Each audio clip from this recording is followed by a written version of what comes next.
Yep. Call the IT meeting to order. Here, 7/2015. 10:41 a.m. All present. First item, public comments, please.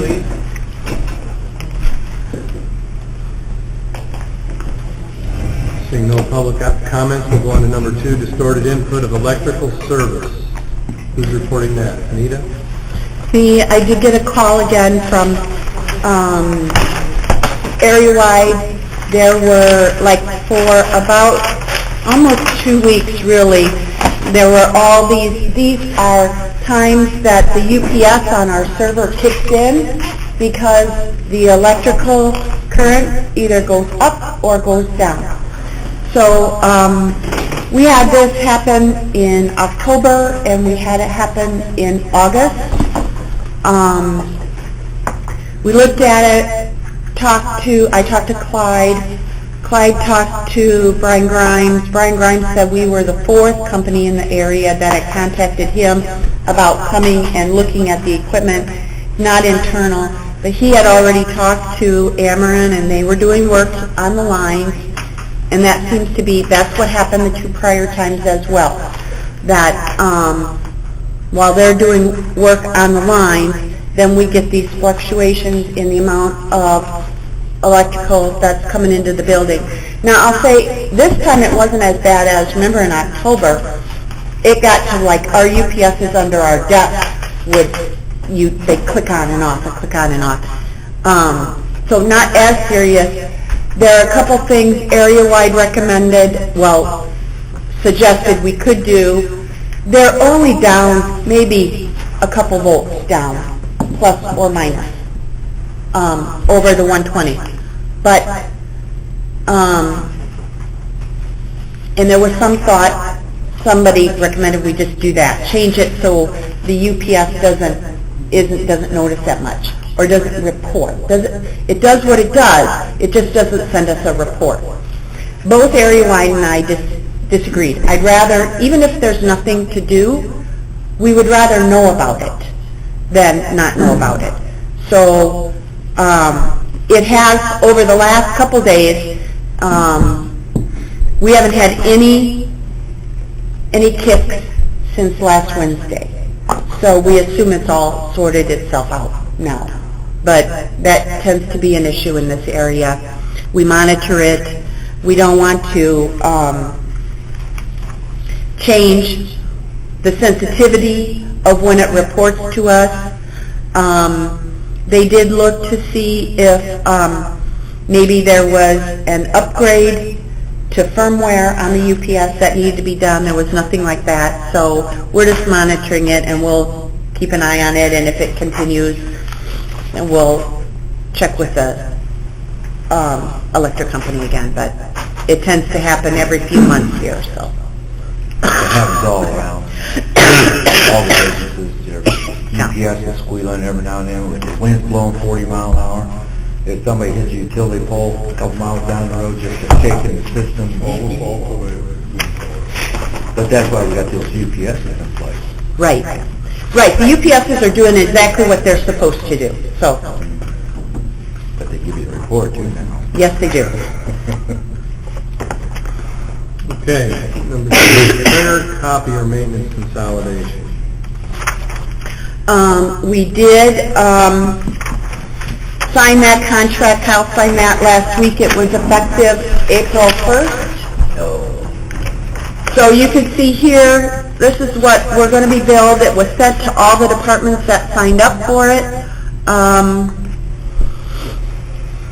which is sheriff, well, you can see them, assessor, probation, health department, circuit clerk, finance, highway, and sheriff. You can see what the previous rate was on the far right-hand side, and then the savings over there. I mean, for smaller departments like sheriff, he goes from 1.7 cents a copy to 0.85. So very dramatic for him. Not so dramatic for public health or myself, but overall savings. And what we'll do then is get a bill for the quarterly amount there, $1,233, and then distribute it to each department to pay their allocated share. So it's not huge savings. It's about $1,600 in the year, but $1,600 is $1,600. We'll take it. Their allocated share is based on what? It's based on their rate and then their estimated copies. Okay? The estimated copies is average black and white volume and then average color volume if applicable. And there will be a true-up at the end of the year. Okay? Now, one of the biggest advantages is commonality. I mean, we've been doing it for 3 years at the shop there, and I cannot believe I ever had an in-law now. And then the big companies have been doing it for 20 years, so it just makes sense. You got rid of the fax too, didn't you? What's that? You got rid of the fax too, didn't you? It's better than ever. Well, through my illness, I mean, I'm able to work. I can work out of my truck, home, I can work anywhere.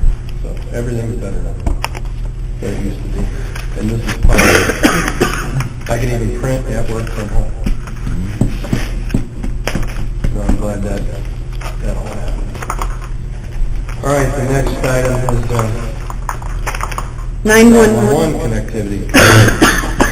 Last month, at the end of the meeting, NIDA had brought up that there are more connectivity issues since moving to the centralized county server, and that it's slower. So I asked area-wide to follow up with NIDA, and they did that. You can see there I got a report back for Bryan last week. There are 3 different things they checked into. One is the speed on the workstations is not the same as when they had their own server. She says delays accessing the CAD resources by 911 operator. They've worked with Emergitech and have received the answer from Emergitech that nothing has changed. I talked to Corey at length about what could have changed in the way the network is designed from the old, them having their own server compared to the new. He says really the servers are 20 times faster than what they had. All the programs were updated. He says since this is a client-based server, so there's a piece on the workstation that talks to a piece on the server, he says it would lead you to a couple questions. Are the workstations needing to be updated? Is the SQL not performing as it should and needs maintenance? Which would be odd because we're not seeing that across any of the other departments. But if it's application related, you know, in the updates of all the applications, is it too much, requiring too much memory? He said what they could do is do some work, and Bryan talks about that or offers that in his as well. They would charge us, but they could put counters on the workstations and on the servers and monitor the speed to determine if there are fluctuations or if there are issues. But in terms of the way the layout is and the way things, all of this talks to each other, he said nothing has changed. So they're kind of at a loss at this point too, what it could be, other than, like they said, they're more than happy to, you know, run some diagnostics over periods of time on both the server portion and the workstation portion to determine if they can quantify if it's a time, if it's a software, if it's what it happens to be. But again, then that would be billable time.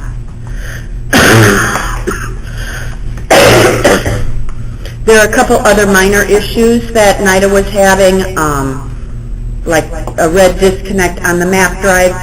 When you first open up your computer, like if you look at your map drive on, like my computer, there's red X's on all of them. You're connected, but, and like if you go open any file in Excel or at the share drive, whatever, they all open, but what Corey and Brian had told me is that that is typical behavior for Microsoft. It's the Windows program, that's just how it is. Until you click on it, it's going to show a red X there the first time of the day. It doesn't mean you're not connected to the network. But it doesn't make connectivity when the program comes up, it's like Brian. The red X stays there. That's our problem. Yeah, my actual work one does that too, and sometimes I have to click on it like 5 times, and then it finally will go through. That's what So that's the commonality between 2 totally separate systems. And we've got to have that we go in and put our drive and bring it back up. Because even though Brian, when we get into like our CAD program, that should automatically, our CAD server drive should automatically actually go away and come up, and it's not doing that, which is what I explained to Brian. So Troy, we're talking about that. I've had the same complaint myself. It's not even related to here. Well, they're saying that's a Windows, yeah, issue. So, Do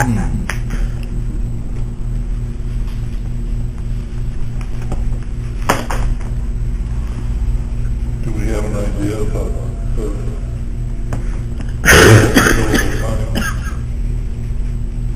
billable issues?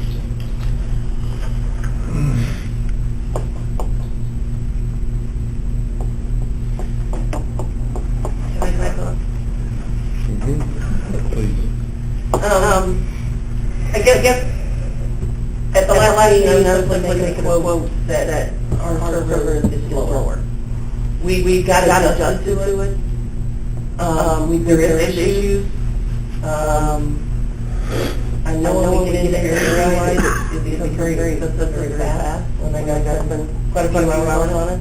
I mean, we've already taken about an hour for something I think we probably could have done ourselves. And I got that meeting on Thursday. Let me monitor this just a little bit more. If that's... Oh, I know what that is. Sounds good. Yeah, I didn't know this was coming, so, and I like to have copies of the email quickly. oh, sure.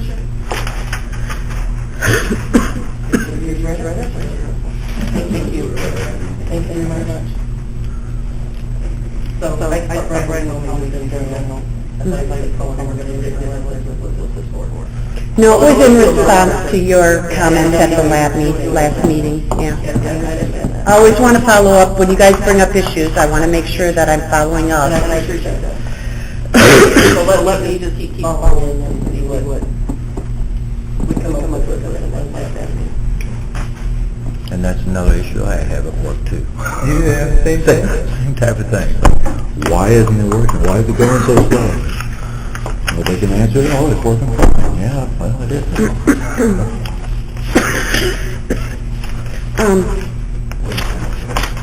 Oh, I feel much better, really. Oh, sorry. Feed a fever. There was, and I don't know if it was in this meeting or in management meeting, there's never been a workstation for the maintenance supervisor. So,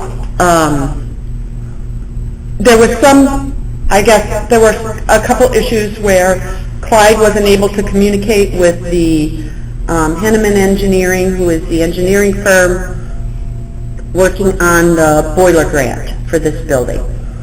And so someone had asked, why doesn't he have a computer, doesn't he have email, blah, blah, blah. Not this meeting?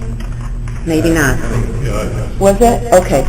So I was asked to get a quote for what it would cost to put one in there. You can see that's $13.34 is the cost. Is there labor? Yeah, I told them make sure they put the labor in there to set it up. The one thing that's not in there would be there's never been a data line run in there, so you'd have to run a data line. So you'd have a little extra dollars for Tim Goodman to come run a data line as well, but you're talking $1,300. When Clyde saw that on the agenda, he came down to say, I really don't need one, it's only a few times, and can't Amanda just make copies? So I told him it was likely that would be the result. Okay. It's not budgeted anywhere, but when people tell me to do something, I'm going to do it. So, there you have it. And when I look at this, I will say this is the beginning of what you're doing. Use it. A piece of equipment like this, first of all, then you got to go buy the software to put on so you can do the job better yet. And so then you end up with thousands of dollars in software. Update. Red X won't work anyway. Right. Moving on. Okay. So Right now what's happening is if they have questions for him, well, they actually email Amanda. Amanda makes hard copies, prints them and sticks them in his box, and he calls them up. More efficient way, probably. So, there you have it. All right, next is other IT issues if necessary. Is there anything else to bring before the committee? Well, a couple of things. I forgot to put on the agenda the IT policy, which has been on there and we haven't done anything on. I thought that would be handled by myself. Sorry, 4 months we've done nothing. We just keep putting it on.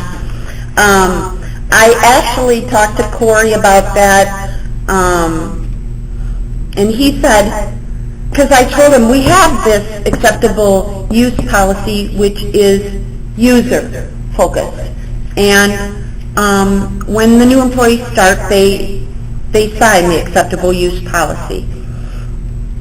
And I thought when he was here in December, we talked about something like server-wide or network-wide or something about that. And he said, Anita, if you have a good user-based policy, it should cover 90% of what you need. So I said, okay, can I send it to you and then look at it and tell me if it should be changed? Tom Tutland had this, because I know I signed it when I started, so I don't know how old it is. So maybe something should be edited or something, and maybe over time some things are no longer applicable or new things are applicable. So Corey's going to look at it and get back to me. So, okay, we're going to put it off another month. But I did scan it and send it to Corey, so I spent, 2 minutes on it. Sorry. And then the last thing is fax numbers. The fax numbers on Voice over Internet do not work for multiple pages. It really is an issue in assessment, and Lisa has brought up on several times. And this we've talked about before, I know, that AT&T says, well, there was a lot of arguing in AT&T. Some people say it works, the more technical guys say it's supposed to work, and it does work. And, really, functionally though, if the faxes aren't coming through, then obviously it doesn't work. So, so then you talk to the sales guys who say, yeah, it doesn't really work, it's not that good. So they were kind of getting internally in some disagreements, which dragged on. Plus, it's AT&T and everything drags on anyway. So, we have a new account manager at AT&T again this month. And he said he's going to do something about it. And he actually sent me a letter of authorization to change them from voice to POTS lines. Okay? And it's here for me to sign or Kyle to sign. Kyle said, okay, before I sign this, there's no money involved. Well, the POTS lines are more expensive. They are $37 a line plus long distance charges, as opposed to $17 a line right now for voice over internet for something that doesn't work. So there is an increased cost. There is a list of 1, 2, 3, 4, 5, 6, 7. Lisa's office, Bob's office. Actually, mine is out. I just took mine out. Over time, it didn't work. We had other problems with our fax machine, and instead of buying a fax machine, now that we can use our copier to scan things in, really, that's probably 90-95% of what we do. There's a little bit of times we use it, and then I just go to Mindy's office and use hers. So we took ours off, and I canceled that line. And then the probation and circuit clerk and over at the courthouse. So it would be these 1, 2, 3, 4, 5, 6 lines that we would change at an extra $20 a month, which is really what we're going to save on the copier maintenance. So I guess the question is, Well, yeah. I mean, I'm like Anita. I'm forcing the girls to email everything through the new machine, if at all possible. So my outgoing is down almost to nothing now. We've got some attorneys in town that still insist on faxing this stuff. So that's just a learning process, and I'll keep monitoring it, but I hope in the future we can get rid of ours too, but not right away. And most businesses are going through the same thing, because fax is really obsolete, but Absolutely. certain amount of customers, you got a certain amount of personnel that... We could, Lisa just said to me, if we can get one to work, we can share. Yeah. Just do one. One line on this building, one line on Because that I building. you guys too, don't use it as much, we learn to get away from it, but still have clients that need to use it, so. The state. I use the fax. Yeah. Well, and even like oddly enough, the bank of all people, the confirmation for, Do you think they'd want that? isn't that odd? Because it's an issue with security. And that is always what they say with fax, is that it's an unsecure. Because there's no saying it goes, what if you hit a wrong number? There's no saying somebody who's a wrong person couldn't come by and pick it up. It's an insecure method of communication that you're not supposed to use. And why, of all people, the bank is, I don't know. Tom, with that e-file, that email, it's so much better situation, e-banking or whatever the hell they call it when they try to sell it to you. Yeah. Maybe at least we'll flip a coin to see which one. Yeah, let me know which one.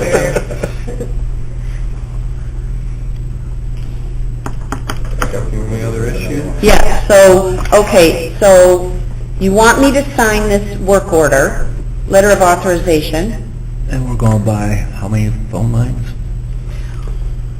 4. So if I save one between here, so I've got 1, 2, 3, 4, 5. No other share ones there, you don't think? Hmm? No other share ones? Well, you could ask probation and circuit clerk, but I didn't ask them if they would share. And actually, I'll take this one Yeah, out. we're paying for superintendent of schools? We were paid, well, we are paid for superintendent of schools. Yes, we are. We were. Well, we're still paying for it, Shortly, but so we can cancel that line too. I'll talk to Sarah about that before it occurs. You canceled Zonies, didn't you?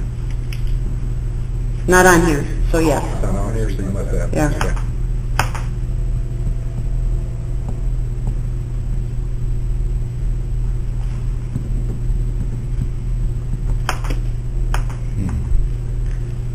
This doesn't affect public health, correct, Anita? Right, when you went in, you had all 3 of your fax lines set up as POTS. So they actually have 3 POTS lines for fax numbers in their offices. what's that cost? $37 a piece. In fact, you received in the day. A lot. I hope so. Well, they got odometer on them, just like copy machines. You can go and take a look and see how many. Yeah, absolutely. Payment for it.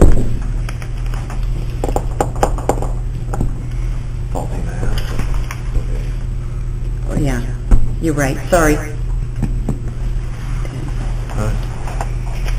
Faulty math. Right.